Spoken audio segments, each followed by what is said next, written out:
Welcome all to this exciting Sathology session. And today I have a very special guest with me. We are going to debunk the media and we're going to talk about how fake narratives have built our personalities over the years. And gradually, with the advent of social media, people are rediscovering themselves. And the biggest uh, positive thing I see is coming from India, where in the last 10 years, there have been so many authors have come out in terms of the content that they've produced that is remarkable, and it's very easy to conclude that most of the history of India told to the Indians was fake, and that's what is mythology. The wrong history was told, the accurate history was hidden. So here we have a very special guest. He comes from the Indian national television, and it's called Doordarshan, very famous TV station in India. And recently, their program Ramayana and Mahabharat crossed all popularity charts in the world. 77 million views on just one day. So I have this very special guest, Shri Ashok Srivastav. So let us all welcome him. Namaskar. नमस्कार, बहुत बहुत शुक्रिया। So he's joining from India, and you can see the very colorful background there, red and white.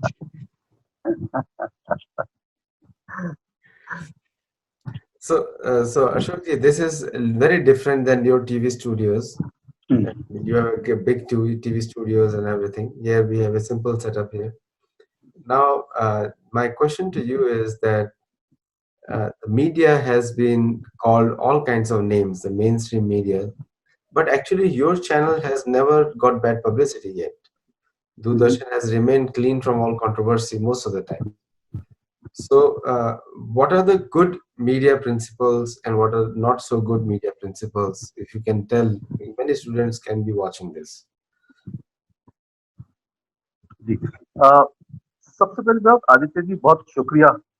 मुझे America में सब सुन पाएंगे और मैं अपनी बात हिंदी में रखूंगा क्योंकि मैं हिंदी का पत्रकार हूं और मैं जानता हूं कि मैं ऐसे हिंदी नहीं बोलूंगा जो बड़ी बड़ी क्लिष्ट हिंदी हो, जो वहां पर रहने वाले भारतीय मूल के लोग हैं, भारतवंशी हैं, जो लोग तमाम लोग समझ पाए। मैं ऐसी हिंदी बोलने की प्रयास करूंगा, कोशिश करूंगा।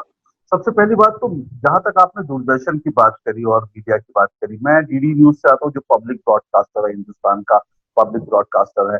ये आपने ठीक कहा कि हम लोग बहुत इस तरह की जो कंट्रोवर्सीज होती हैं हम उसमें नहीं होते। इसलिए नहीं होते क्योंकि हम खबर को खबर की तरह यानी न्यूज को एज इट इज जैसी है वैसे दिखाने में बिलीव करते हैं। और दूसरी बात ये भी है कि इसके अलावा ये भी हमारा प्रयास रहता है कि जब तक हम किसी न्यूज को वेरीफाई ना कर लें तब तक हम उसको ऑन एयर ना करें। होता ये है कि हिंदुस्तान में एक बहुत बड़ा एक इस वक्त जो चलन चल रहा है, जो इस वक्त ट्रेंड है, वो ट्रेंड ये है कि हु इज द फर्स्ट, सबसे पहले कौन न्यूज देता है। तो उसके चक्कर में बहुत सारे लोग जो हैं बिना वेरीफाई किए न्यूज को ऑन एयर कर देते हैं, जिसका बहुत ज्यादा जो है डैमेज होता है। तो हम लोग ये कोशिश करते हैं कि किसी भी न्यूज को वेरीफाई करके ही उसके बाद उसको ऑन एयर हम करें। तो उसके कारण ये होता है। लेकिन मैं फिर भी एक बात आपको बड़ी इंटरेस्टिंग जो मैं कहना चाह रहा हूँ वो ये है कि ऐसा नहीं है कि हम लोग अभी कंट्रोवर्सी में बिल्कुल नहीं पड़ते। अभी कुछ पिछले कुछ समय से डीडी न्यूज जो है और दूरदर्शन जो है वो कंट्रोवर्सीज में आने लगा है। क्यों आने लगा है? बिकॉज पिछले कुछ सालों से लगातार हम देख रहे हैं कि इस देश में, इंडिया में एक फेक नैरेटिव की परंपरा चल रही है, फेक न्यूज और फेक नैरेटिव की परंपरा चल रही है। उसको काउंटर करने के लिए भी हमको लगा कि हमको कुछ करना चाहिए। इसकी शुरुआत कैसे हुई? देखिए, बड़ी इंटरेस्टिंग बात यह है, इस वक्त बुरहान वानी जो है इंडियन सिक्योरिटी फोर्सेस ने, एक टेररिस्ट था कश्मीर का बुरहान वानी, जब उसको मार दिया तो उसके बाद मैंने ये देखा कि मीडिया के बहुत सारे लोग जो हैं बुरहान वानी को बता रहे हैं कि ये तो एक स्कूल टीचर का बेटा था, उसको ऐसे प्रोजेक्ट कर रहा है। यहाँ तक कि एक सीनियर जर्नलिस्ट ने लिखा कि एक समय में भगत सिंह भी ऐसे ही थे जैसे बुरहान वानी। आप इमेजिन कीजिए कि भगत सिंह की तुलना आप एक आतंकवादी, एक टेररिस्ट से कर रहे हैं, बुरहान वानी।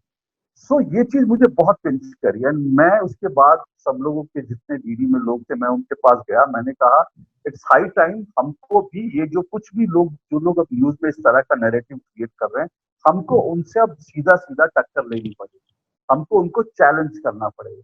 तो मुझे उसके बाद एक प्रोग्राम करने को मिला जो मैं अब डेली प्रोग्राम करता हूँ। मेरे प्रोग्राम का नाम दो टूक नाम से एक प्रोग्राम है। उसमें मैंने इस तरह की जो मिथ हैं और इस तरह के जो फेक नैरेटिव्स हैं, मैंने उसको एक-एक करके काउंटर करना शुरू किया और उसके कारण हम लोग भी कंट्रोवर्सी में आ गए। अभी आपने रामायण का ज़िक्र किया, रामायण महाभारत जब शुरू हुई अभी दूरदर्शन पर, तो उसको लेकर भी एक कंट्रोवर्सी लोगों ने क्रिएट करी। हालाँकि वो कंट्रोवर्सी नहीं होनी चाहिए थी, लेकिन कुछ लोगों ने कहा इस वक़्त कोई रामायण महाभारत दिखाने का टाइम है। सरकार जो है अपनी हिंदू आइडियोलॉजी जो है वो थोपना चाहती है, इसीलिए रामायण और महाभारत को दिखाया जा रहा है। तो इस तरह की कंट्रोवर्सी अभी भी हमारे साथ होती है, लेकिन अब हम कंट्रोवर्सी से, इस तरह की कंट्रोवर्सी से भागते नहीं है, हम उनको हेड ऑन लेते हैं। और दूसरी बात, लेकिन फर्क क्या है, देखिए मैं बताता हूँ, फर्क ये है कि अभी जैसे ये कोरोना वाला सिस्टम, जब ये कोरोना का जब संकट शुरू हुआ, तब मैंने जो मेरा प्रोग्राम है दो टू, तो उसमें पॉलिटिकल, उसमें फाइट होती थी, पॉलिटिकल इश्यूज उठते थे, सोशल इशू उठते थे, बहुत सेंसिटिव इशू उठते थे। तो अब जैसे ही कोरोना का टाइम आया, तो हमने उस प्रोग्राम को, मैंने कहा कि अभी ये टाइम नहीं है, इस समय देश को एकजुट होना चाहिए। इस समय देश में छोटी छोटी जो चीजें हैं, कंट्रोवर्सी है, उस पर विपक्ष सरकार पर, सरकार विपक्ष पर हमला करे, ये ठीक नहीं है। तो हमने कहा इस वक्त मैं अपने प्रोग्राम को मैं विड्रॉ करता हूँ, बंद करता हूँ, थोड़े दिन हम ये प्रोग्राम नहीं करेंगे। तो मुझे लगता है क्योंकि इस वक्त देश की जरूरत थी कि पूरा देश कोरोना में एक होकर लड़े, तो इसलिए हमने उस प्रोग्राम को नहीं किया। तो कंट्रोवर्सी कभी कभी होती है, लेकिन जर्नलिज्म का पहला बेसिक प्रिंसिपल ये है कि जो सच है वो आप दिखाइए, और दूसरी बात ये है कि आप अननेसेसरी कंट्रोवर्सीज क्रिएट ना करें, जो दुर्भाग्य से हिंदुस्तान में मीडिया कर रहा है। जी।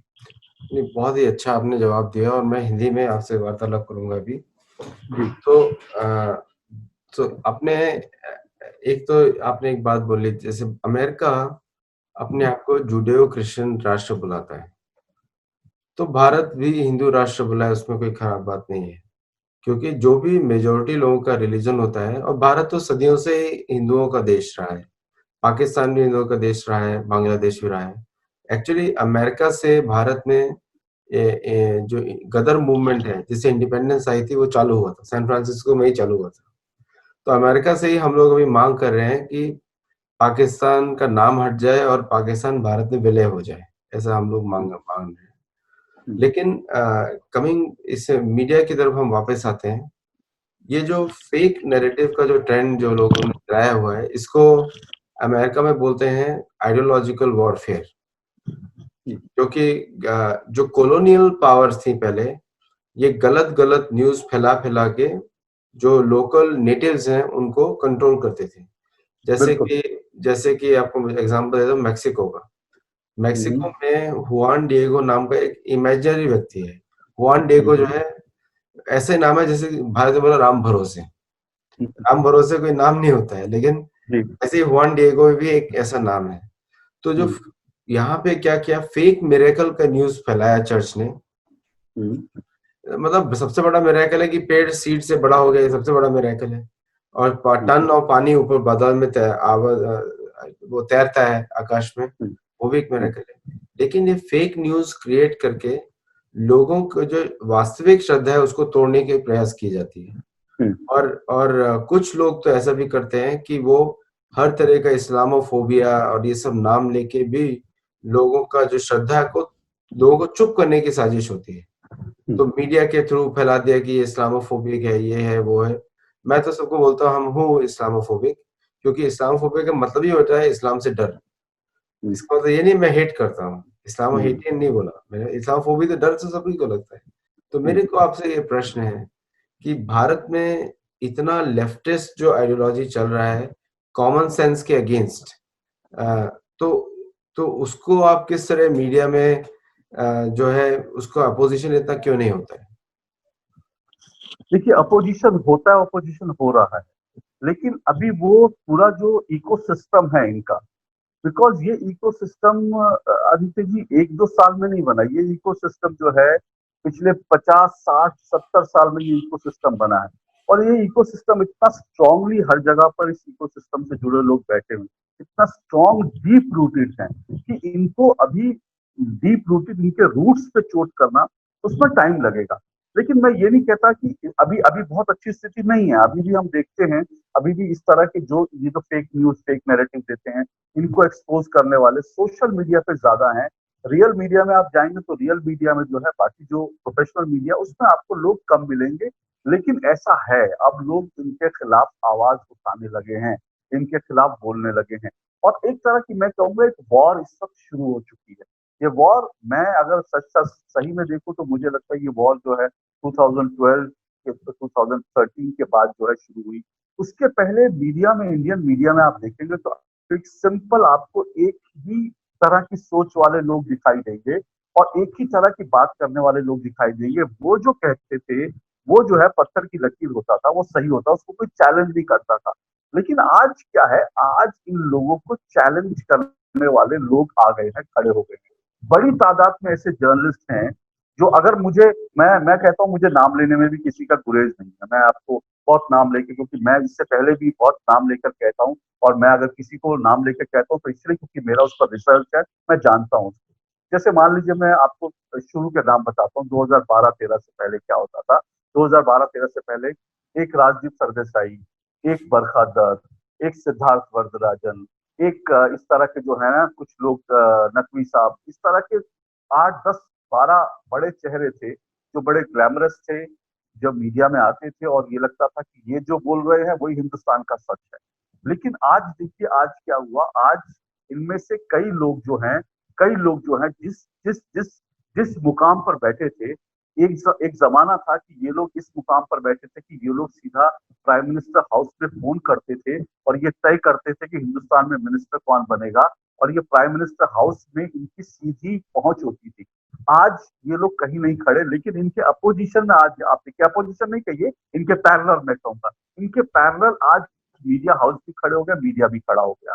आज देखिए, अर्नब गोस्वामी है, सुधीर चौधरी है, रोहित सरदाना है, इस तरह के बहुत सारे लोग हैं जो आज इनके इनका जो एक तरफा पत्रकारिता होती थी, गौरव सावंत है, वो उसको चैलेंज करते हैं। आज अगर ये एक वर्ग था, जिन लोगों के मैंने अभी नाम लिए, ये वो लोग हैं जो टेररिस्टों को टेररिस्ट नहीं कहते, आतंकवादियों को आतंकवादी नहीं कहते, ये उनको मिलिटेंट कहते हैं, ये इनको कहते हैं इंजीनियर का, ये कहते हैं कि मैथ्स टीचर है। इस तरह से एक नैरेटिव खड़ा करते हैं और इस तरह से हिंदुओं को गाली देने का, मेरे पास बहुत उदाहरण है, मैं अभी आपको बताऊंगा, इस तरह का काम करते थे। लेकिन आज इनको चैलेंज करने वाले, और कश्मीर की थ्योरी हो या हिंदुत्व को लेकर जो गाली देने वाला, उसको लोग सीधे सीधे बात करते हैं। अभी एक यंग जर्नलिस्ट ने पिछले दिनों जो एक टेलीविजन चैनल पर डिबेट के दौरान एक मौलाना से कहा कि ये गंगा जमुना संस्कृति क्या होती है। उसने कहा कि गंगा तो हम देख रहे हैं कि पिछले 70 साल से, जब से देश आजाद हुआ, 70 साल से बह रही है गंगा, यानी जो हिंदुत्व की धरा थी। उन्होंने बोला वो तो हर चीज कर रही है, वो तो लोगों के पाप भी धो रही है, लोगों के पैर भी धो रही है, लेकिन ये जमुनी संस्कृति कहाँ है? आप 70 साल से जो आप लोग क्या करते हो? तो सीधा इस तरह के डायरेक्ट क्वेश्चन जो है इन लोगों से होने लगे हैं। तो ऐसा है कि इनको अब, लेकिन जैसा मैंने कहा, ये बड़े डीप रूटेड है। आज भी अगर मैं कहूँ तो 80 to 90% मीडिया हाउसेज जो हैं, इन पर इनका पूरी तरह से कब्जा है, इन पर इनका पूरी तरह से शासन है। इसलिए उसको टाइम लगेगा, पर धीरे धीरे ये लोग जो है पिछड़ेंगे, क्योंकि मैं मानता हूं कि सच जो है वो हमारे साथ है। अगर हम इसको चैलेंज कर रहे हैं तो सच हमारे साथ है। अभी आप उदाहरण देखिए, सबसे बड़ा राम मंदिर का उदाहरण। अभी आप देखिए, राम मंदिर का जो पूरा मामला था, इतने साल तक कोर्ट में चलता रहा। अभी वहां पर जब मंदिर बनने का काम धीरे धीरे शुरू हो रहा है, जमीन को वहां पर प्लेन किया जा रहा था, अभी फिर वहां से कुछ उदाहरण निकले, कुछ कुछ वहां से शिवलिंग निकला, कुछ चक्र निकले, कुछ स्तंभ निकले, जो एक बार फिर बोल रहे हैं कि ये मंदिर इसके नीचे था, इस मस्जिद जो ढांचा है, बाबरी ढांचा, इसके नीचे एक मंदिर था। तो अब आप कितना इसको झूठ बोलोगे, कितना इसको छुपाओगे? तो सच क्योंकि हमारे साथ है, ये लड़ाई लंबी हो सकती है, लेकिन हम लोग जीतेंगे, और ये जो इकोसिस्टम है ये बदलेगा, इसमें कोई दो राय नहीं। नहीं, बहुत अच्छा अपने पॉइंट्स बोले हैं। और एक पॉइंट आपका जो है, अमेरिका में भी सेम प्रॉब्लम है हर जगह। अमेरिका में भी जो लेफ्ट जो आइडियोलॉजी है ये क्रीप इन हो गई है। तो लेफ्ट आइडियोलॉजी का मतलब ये होता है कि एक बड़ी कंडेंसेंटिंग एटीट्यूड रहता है, सबको नीचे देखते हैं वो लोग। जो मैंने बोला है वही सच है, अगर आपने अपोज किया तो आप हेटर है, बिगॉटेड है, ऐसे करके इंग्लिश के फनी वर्ड्स यूज करते हैं। तो अमेरिका में तो इनका डोनाल्ड ट्रम्प धज्जियां उड़ाता ही रहता है, एवरीडे उड़ाता है। कभी हम्म, सीएनएन को सामने उठा के बोलता है कि आप यहाँ से भाग जाइए, तो वो डोनाल्ड ट्रंप का डील करने का तरीका है। जी। लेकिन भारत में थोड़ा सभ्यता थोड़ी अभी भी थोड़ी बाकी है। लेकिन लेकिन इस तरह के लोगों को जिस तरह ट्रीट कर रहे हैं, तो डोनाल्ड ट्रंप का मेथोडोलॉजी अडॉप्ट करना ही पड़ेगा भारत में, बिकॉज अदरवाइज सुनने वाले नहीं है। अच्छा, जी। एक चीज आपने बोली इकोसिस्टम की।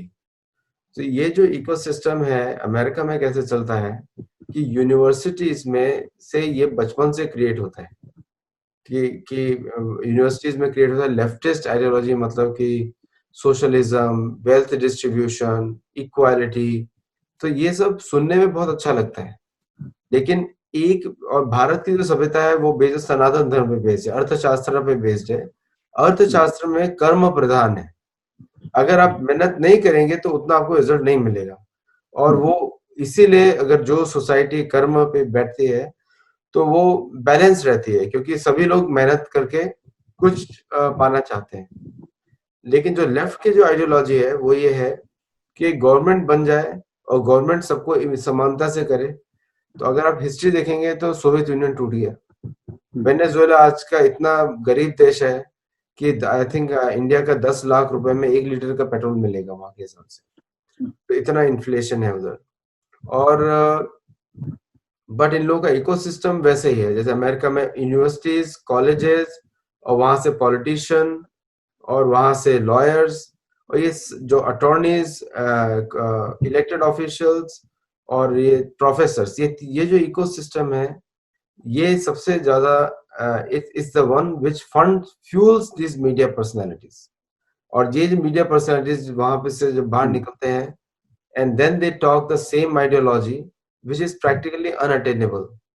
और फिर उसके बाद जो इन लोगों का अलग इकोसिस्टम है, एंड दैट इज कि दे अटैक सनातन धर्म, बिकॉज सनातन धर्म is only ideology which is free. तो हिंदुओं का सबसे ज्यादा अटैक होता है because it is against Abrahamic. तो ये जो इकोसिस्टम है, इसको जो भारत में चल रहा है, इस पे आप क्या टिप्पणी करेंगे, ये जो इकोसिस्टम है? देखिए आदित्य जी, मुझे लगता है जो इकोसिस्टम है इसकी सबसे बड़ी जो ताकत है वो ये है कि ये सिर्फ इकोसिस्टम हिंदुस्तान में इसकी जड़ें नहीं है, मतलब इसकी जड़ें तो हैं हिंदुस्तान में, लेकिन ये सिर्फ हिंदुस्तान तक नहीं है। ये एक इंटरनेशनल, अंतर्राष्ट्रीय जो है इनको ताकत मिलती है, इकोसिस्टम है। अब मैं आपको एक उदाहरण से बताता हूँ कैसे। देखिए अभी इंडिया के 3 फोटोग्राफर्स को पुलित्जर प्राइज मिला। वो वो 3 जो जिन लोगों को पुलित्जर प्राइज मिला, ये कौन थे और उनकी आप फोटोग्राफ देखिए। उन्होंने, उनकी फोटोग्राफ क्या थी? उनकी फोटोग्राफ थी एक कश्मीरी लड़का जो है पत्थर उठाकर एक पुलिस की वैन के ऊपर ऐसे चढ़कर पुलिस की वैन पर ऐसे हिट कर रहा है, और वो फोटोग्राफ थी कश्मीर के एक पत्रकार की। उसको पुलित्जर प्राइज मिला, एक इंटरनेशनल अवार्ड मिला। अब जब उसको इंटरनेशनल अवार्ड मिला तो अब वो जो पत्रकार है, वो जो फोटो जर्नलिस्ट है, आज वो कश्मीर में भी बड़ा नाम है, हिंदुस्तान में भी इंटरनेशनल भी बड़ा नाम है, क्योंकि लोग उसको कहते हैं अरे बड़ा, उसको पुलित्जर प्राइज उसके साथ जुड़ गया। लेकिन सच क्या है? सच ये है, मैं 1993 से कश्मीर की रिपोर्टिंग करता रहा हूँ, इसलिए मैं जो बात बोल रहा हूँ बड़े डंके की सोच पे बोल रहा हूँ। कश्मीर में ऐसी फोटो लेना, इस तरह की तस्वीर लेना कि आप किसी पुलिस वैन पे चढ़ जाओ पत्थर मारते हुए, मैं कहता हूँ ऐसी फोटोग्राफ 500 रुपए में आपको, ऐसी फोटोग्राफ खिंचवाने वाले 5000 लड़के मिल जाएंगे। आप सिर्फ 500 रुपए खर्च कीजिए, आपको इस तरह के पोज देने वाले, कहीं वैन पे मारने वाले, कहीं कुछ करने वाले, आपको तरह तरह के आईसिस का झंडा लेकर जो है लहराने वाले 500-500 रुपए में लड़के मिल जाएंगे। तो क्या ये ब्रेव जर्नलिज्म है? इसको ब्रेव जर्नलिज्म कहकर के इसको अवार्ड दिया गया। क्या ये ब्रेव जर्नलिज्म है? ब्रेव जर्नलिज्म क्या होती है कश्मीर में? कश्मीर में ब्रेव जर्नलिज्म वो होती है कि लाल चौक पर कोई तिरंगा लेकर खड़ा हुआ और आपने जाकर उसको शूट कर दिया। ब्रेव जर्नलिज्म कश्मीर में वो होती है कि आप कश्मीर के किसी लड़के से, किसी युवक के पास जाएं और वो ये कहे कि मैं भारत माता की जय बोलता हूं। ऐसे कहने वाले आपको वहां हजारों लोग मिलेंगे, लेकिन वहां का कश्मीर में भी इस तरह का माहौल है कि जो लड़का कहेगा उसको अगर आइडेंटिफाई कर लिया तो उसको लोग जो है, उसको पाकिस्तान फोर्सेज जो है उसको मार देंगे। तो इसलिए ब्रेव जर्नलिज्म वो है कि वहां पर आप जाएं और भारत का पत्रकार अपने आप को कहकर और जो वहां की रियलिटी है वो दिखाएं। अभी जब 370 वहां से हटी थी, मैं फिर वहां पर कश्मीर में था और वहां में रिपोर्टिंग कर रहा था। अब आप देखिए वहां पे क्या होता है। वहां एक एक बाजार में हम लोग पहुंचे, क्योंकि ईद का उस वक्त ईद आने वाली थी, ईद से पहले। बड़ा नॉर्मल सब कुछ चल रहा था, लोग खरीदारी कर रहे थे बाजार में। तो जब खरीदारी कर रहे थे तो मैंने अपने कैमरामैन को कहा कि सुनो, तुम चुपचाप, तो मुझे पता था मेरा जो कश्मीर का एक्सपीरियंस है उसको देखते हुए मैंने उनसे कहा कि तुम चुपचाप उतरो और ये विजुअल बना लो, क्योंकि हम ये दिखाना चाहते हैं कश्मीर में सब नॉर्मल है, क्योंकि नॉर्मल था, लोग बाजार घर से निकल के शॉपिंग कर रहे थे। लेकिन जैसे ही उसने कैमरा निकाला और उसके बाद दो तीन लड़कों को दिखा कि ये कैमरा निकल गया, तो उनको लगा कि वो नहीं चाहते कि दुनिया ये देखे कश्मीर में सब कुछ नॉर्मल है। उन्होंने तुरंत दुकान वालों को कहा, हटो यहाँ से, हटो यहाँ से। जितने दुकान वाले थे उन्होंने खटाखट शटर गिराए और उन लड़कों ने हमारे ऊपर पथराव शुरू कर दिया, बिकॉज वो नहीं चाहते थे कश्मीर का जो सच है वो दुनिया देखे। हम वहां से अपनी जान बचा के निकले। तो कश्मीर में ब्रेव जर्नलिज्म करना ये होता है, वहां की असलियत दिखाना ऐसी तो अब होता क्या है कि जब आप इस तरह से एक पूरा इंटरनेशनल इकोसिस्टम है कि जो इस तरह की भारत विरोधी बात करेगा, हिंदुओं के विरोध में बात करेगा, हिंदुत्व को गाली देने का काम करेगा, उसको आप मैग्सेसे अवार्ड दे देंगे, उसको आप पुलित्जर अवार्ड दे देंगे, तो वो क्या है, इंटरनेशनल फेम का आदमी हो जाएगा और उसके उसके नाम के आगे प्राइज लग जाएगा। तो वो जो है उसको हर जगह लोग बुलाएंगे, एक बड़ी अवार्ड मनी मिलेगी। मैं ये मानता हूँ कि इस इकोसिस्टम को तोड़ने के लिए, और मैं इस इकोसिस्टम को तोड़ने के लिए ये बहुत जरूरी है। मैं ये सीधा सीधा पूछता हूँ, क्यों नहीं ऐसा होता कि जो भारत के या जो इस इकोसिस्टम के खिलाफ लोग खड़े हैं, जो सनातन धर्म के साथ लोग खड़े हैं, जो हिंदू खड़े हैं, वो क्यों नहीं इस तरह के कुछ इंटरनेशनल अवार्ड्स जो हैं वो स्थापित करते, ताकि ताकि जो जर्नलिज्म में आज जो लोग इस तरह की इनको चुनौती दे रहे हैं, ऐसे रियल जर्नलिज्म करने वालों को एक इंटरनेशनल, क्यों नहीं एक एक एक एक मैग्सेसे या पुलित्जर अवार्ड की तरह एक यूएस में एक इस तरह का कोई अवार्ड हो सकता है कि जो भारत में जो रियल जर्नलिज्म करने वाले, जो जो जो सनातन धर्म को आगे रखकर सनातन धर्म की सही बातें दिखाने वाले ऐसे पत्रकारों के अवार्ड क्यों नहीं। तो इसके लिए हमें इकोसिस्टम बनाना होगा। सरकारों के भरोसे मत रहिए, मैं बड़ा साफ कह रहा हूँ, क्योंकि सरकारें आती है जाती है और सरकारें आती जाती है, ब्यूरोक्रेसी वही रहती है। आज मैं ये कहता हूँ कि भले केंद्र में जो है नरेंद्र मोदी की सरकार है, इस सरकार में ऐसे लोग बैठे हैं, इस सरकार में जो मंत्री हैं, स्वयं प्रधानमंत्री हैं, वो ये मानते हैं, वो जानते हैं कि हिंदू धर्म क्या है। देश की सुप्रीम कोर्ट ने भी कहा कि हिंदुत्व कोई जो है वो दरअसल एक जीवन पद्धति है, वो सब लोग मानने वाले हैं। लेकिन ब्यूरोक्रेसी में कौन बैठे? ब्यूरोक्रेसी में इसी इकोसिस्टम के लोग बैठे। इसलिए हम ब्यूरोक्रेसी के, सरकार के भरोसे ना रहें, हम लोग अपना एक इकोसिस्टम मिलकर बनाएं। ये इस सब की सबसे बड़ी जरूरत है, तब हम इनको रियली चैलेंज कर पाएंगे, इनको हम हरा। नहीं, बहुत ही अच्छा पॉइंट और काफी काफी दूरदर्शी भी पॉइंट है आपका। तो काफी दूर का, सो दिस इज इम्पोर्टेंट, क्योंकि कोई भी देश जो है जब तक कि राष्ट्रीय सम्मान के चिन्ह नहीं बनाए, सिंबल्स नहीं बनाए, वो देश सक्सेसफुल नहीं हो सकता। सिर्फ बिल्कुल। राष्ट्रीय पक्षी बोलना, राष्ट्रीय जानवर बोलना, ये दिस नॉट इनफ। जैसे जी। आपने पीस प्राइज का बात किया कि नोबल पीस हाँ। Prize is like a joke. So हाँ। that is only given to people who fall, मतलब जो नॉर्वेजियन कमिटी के अनुसार जो उस क्राइटेरिया में बैठता है, जो क्रिश्चियनिटी बढ़ाता है, उसको नोबेल पीस जी। प्राइज मिलता है. बिल्कुल। तो ओबामा को भी देने के लिए तो जल्दी में दे दिया, बिकॉज ओबामा को उनको कुछ प्रमोट करना था, so that he can spread more Islamism there. जी। तो यू आर एब्सोल्युटली राइट. जैसे हम लोग राष्ट्रीय पक्षी बनाए, कोई अच्छा अवार्ड भी होना चाहिए जो कि जर्नलिज्म पे ऑनेस्टी पे दे, बिल्कुल। बिकॉज तो एक नया प्रॉब्लम अभी चालू हुआ है सोशल मीडिया पे, वो है डी प्लेटफॉर्माइजेशन. वो बहुत बुरा डिजीज है. जैसे कि अगर आप देखें कि जो इतने सारे हिंदू कार्यकर्ता हैं, बेवजह ट्विटर और फेसबुक पे बैन कर दिए जाते हैं. बिल्कुल। तो क्या आपके समझ में भारत को भी एक ऐसा कोई प्लेटफॉर्म बनाना चाहिए जिससे कि इस पे चेंज हो, क्योंकि भारत ही एकमात्र ऐसा देश है जिसके पास खुद का प्लेटफॉर्म नहीं है, और बड़ा देशों में हम्म। एक ही सिर्फ देश है. बाकी सब तो छोटे छोटे देश हैं, वो बना नहीं पाएंगे फेसबुक और ट्विटर, लेकिन भारत में ऐसा कोई प्लेटफॉर्म ही नहीं है. तो इसके बारे में आप क्या बोलेंगे? बिल्कुल, मैं आपकी बात से सहमत हूँ, क्योंकि ये आज की बहुत बड़ी जरूरत है। बिकॉज ये हम कहते जरूर हैं, लेकिन ट्विटर, फेसबुक, ये सब डेमोक्रेटिक तरीके से नहीं चल रहे हैं ये लोग। यहाँ पर आप देखिए, अगर आप हिंदुओं को, हिंदुत्व को गाली देंगे, भगवान राम को गाली देंगे, तो आपका कोई बाल बांका नहीं होगा, कोई आपको कुछ नहीं करेक्ट. कहेगा। लेकिन अगर आपने एक शब्द भी ऐसा लिख दिया जो जो इस्लाम की सच्चाई है, तो आपके खिलाफ जो है आपका आपका जो है तुरंत आपका ट्विटर जो है वो या तो ब्लॉक कर दिया जाएगा या रोक दिया जाएगा, या आपको शैडो बैन कर दिया जाएगा। मैं खुद भी मुझे मुझे लगता है मैं खुद भी कई बार कुछ नहीं तो मैं मुझे लगता है मैं 8 से 10 बार मुझे शैडो बैन किया गया है। मुझे मुझे मेरे सारे लोग कहते थे कि आपके आपके ट्वीट दिखते नहीं है आपको। तो ये बिल्कुल ये आपने बहुत इम्पोर्टेंट इशू उठाया है। ये बहुत जरूरत है कि भारत का अपना प्लेटफॉर्म हो। देखिए 7 मार्च को नहीं, कुछ कुछ समय पहले अभी इसी साल मार्च के महीने में जब प्रधानमंत्री नरेंद्र मोदी ने ट्वीट किया था कि मैं 8 मार्च को अपना ट्विटर हैंडल जो है ना वो जो है छोड़ दूंगा, इस तरह का जब उन्होंने कहा था। दरअसल उनका कहने का मतलब था कि महिलाओं के हवाले छोड़ दूंगा। लेकिन जब इस तरह का ट्वीट किया था तो हिंदुस्तान में बहुत हलचल मच गई थी। बहुत सारे लोगों को शायद ये लगा था कि कोई हिंदुस्तान का अपना कोई प्लेटफॉर्म लॉन्च होने जा रहा है और शायद प्रधानमंत्री वहां होंगे, क्योंकि प्रधानमंत्री इस बात को कई बार कह चुके हैं कि हिंदुस्तान का भी अपना फेसबुक क्यों नहीं हो सकता, ट्विटर क्यों नहीं हो सकता। तो ये वक्त की जरूरत है, ये होना चाहिए, आज नहीं तो कल होना चाहिए। हम बहुत देर मेरे जैसे लोग बहुत से इंतजार कर रहे हैं जिस दिन ऐसा कोई प्लेटफॉर्म होगा। मैं मैं भी शायद ट्विटर को छोड़ करके शायद जो भारतीय प्लेटफॉर्म होगा उस पर जाना पसंद करूंगा, क्योंकि इस वक्त दुर्भाग्य की बात यह है कि ऐसा कोई प्लेटफॉर्म है नहीं।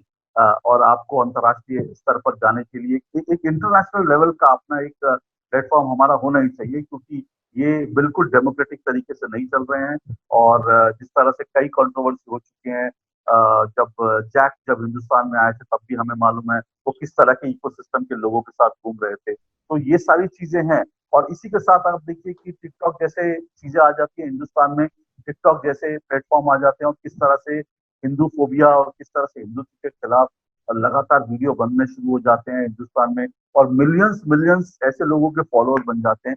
तो आप सोचिए कि हमारा अपना अगर कोई प्लेटफॉर्म इस मौके का फायदा क्यों नहीं उठा सकता।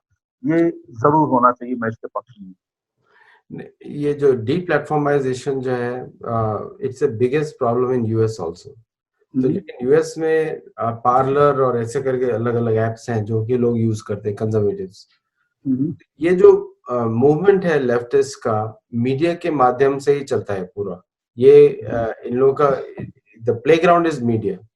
और the day media starts becoming more self aware, जैसे आप बात कर रहे हैं, then this problem go away. और अमेरिका में तो ये प्रॉब्लम और भी ज्यादा है, और भी ज्यादा, इंडिया हम्म, से भी ज्यादा है।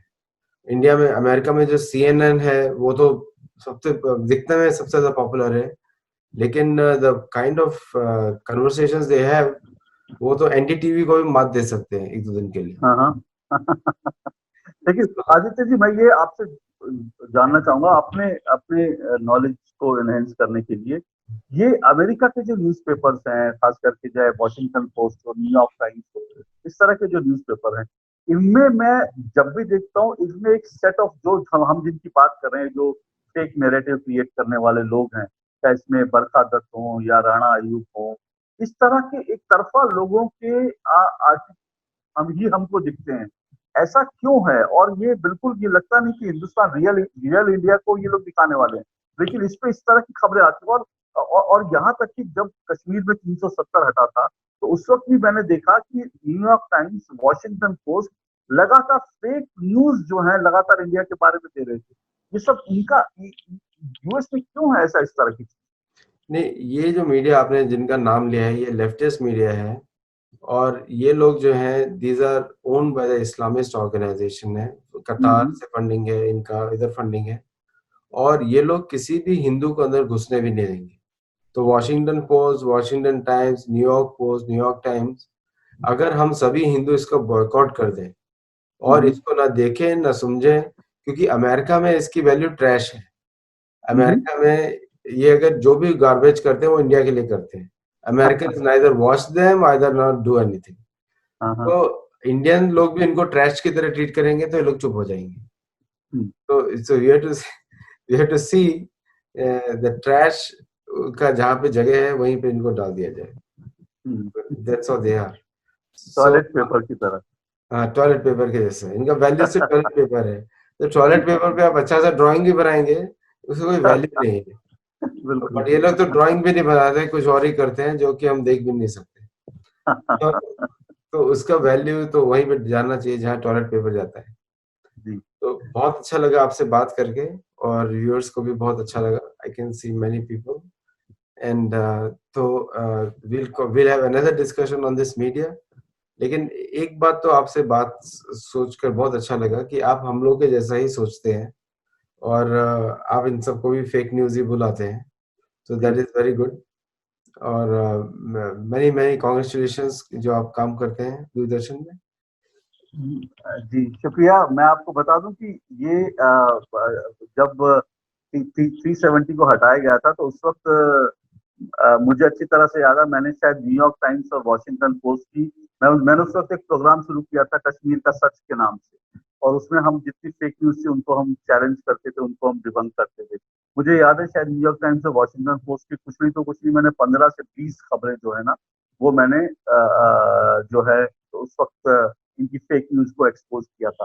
लेकिन मैं एक बात अंत में जरूर कहूंगा कि ये बड़ा इंपॉर्टेंट है ये कहना। देखिए हिंदुस्तान में ये किस तरह की मानसिकता मीडिया के अंदर है, समझने के लिए आपको एक चीज बता रहा हूँ। मेरे पास एक किताब है, ये 1993 में ये छपी थी। ये जो इंडिया टुडे है, इंडिया टुडे ग्रुप ने ये छापी थी राम मंदिर को लेकर।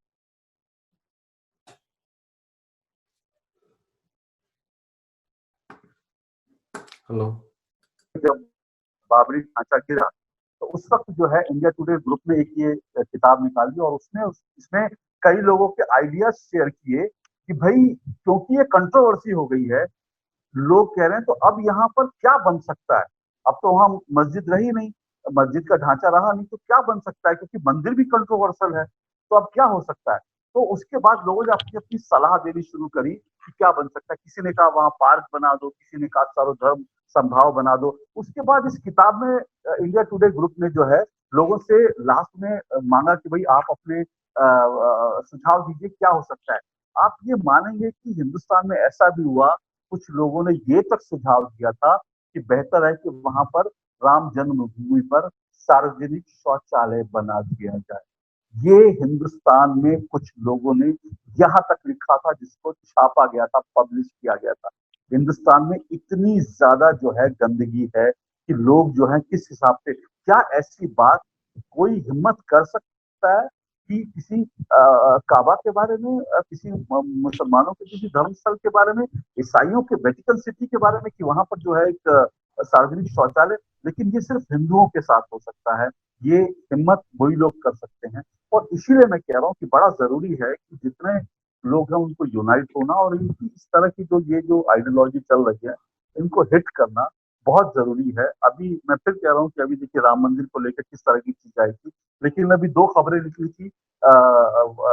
फायर एक जो हमारा एक इंडिया की वेबसाइट है, सिद्धार्थ वरदराजन जैसे लोग हैं, फायर, और दूसरा हफिंगटन पोस्ट। उसकी दो खबरें अभी मैंने निकाली जो 2017 टू 2018 2019 में छपी थी। उन्होंने एक फेक आर्कोलॉजिस्ट को बुला करके पूरी ये खबर छाप दी कि वो फेक आर्कोलॉजिस्ट कहता है कि हमने वो पूरा खुदाई एक्सकवेशन देखा था और वहां पे मंदिर का कुछ भी प्रमाण नहीं था। ऐसी खबरें 2019 तक ये लोग फैला रहे थे, 2018 तक लगातार फैला रहे थे। अब कोर्ट का डिसीजन आ गया, कुछ और सबूत मिल रहे हैं, तो ये कहाँ अपना मुंह जाके छुपाएंगे।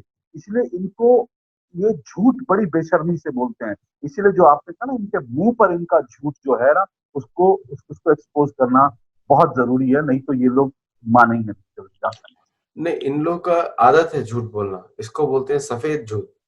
जी ये लोग अपने आपके सामने इतना कॉन्फिडेंटली झूठ बोलेंगे कि लोगों को यकीन होगा कि ये सच बोल रहे हैं, और जो सच बोलने वाला है वो थोड़ा सा वो, अगर आप बॉडी साइकोसोमैटिक बॉडी का मूवमेंट देखेंगे, जो एक्चुअली सच बोलता है वो केयरफुली बोलता है, इतना ज्यादा कॉन्फिडेंटली होकर नहीं बोल सकता। जी। लेकिन जो झूठ बोलता है वो कॉन्फिडेंट होकर बोलेगा क्योंकि एक्टिंग कर रहा है हम्म, वो। So these people have an agenda. उनका एक ही एजेंडा है कि किसी भी हालत में हिंदुओं को खत्म किया जाए भारत में। अमेरिका में ओपनली बात करते हैं, बिल्कुल। हिंदुओं को भारत से हटाया जाए और वो जगह को हथिया कर उसके रिसोर्सेस को वेस्टर्न कंट्रीज के लिए यूज किया जाए। ये इनका एकमात्र एजेंडा है, चाहे वो चर्च हो चाहे मॉस्क हो, इसमें ये सब लोग जुड़े हुए हैं। और इसको ओपनली बोलने में कोई शर्म भी नहीं होनी चाहिए, क्योंकि ये ऐसे ही वास्तविकता है। लेकिन आपके साथ अशोक जी बात करके बहुत अच्छा लगा, और मैं आपको वापस हम आपको बुलाएंगे और इस पे थोड़ा और डिटेल में लोग टॉपिक से बात करेंगे। जरूर आजकल जरूर। थोड़ा कलयुग में अटेंशन स्पैन कम होता है, सो इसलिए it's better to do short programs. जी जी जी, जरूर ठीक है, जरूर, बिल्कुल मैं इंतजार नमस्कार। कर। नमस्ते, बहुत बहुत शुक्रिया। धन्यवाद।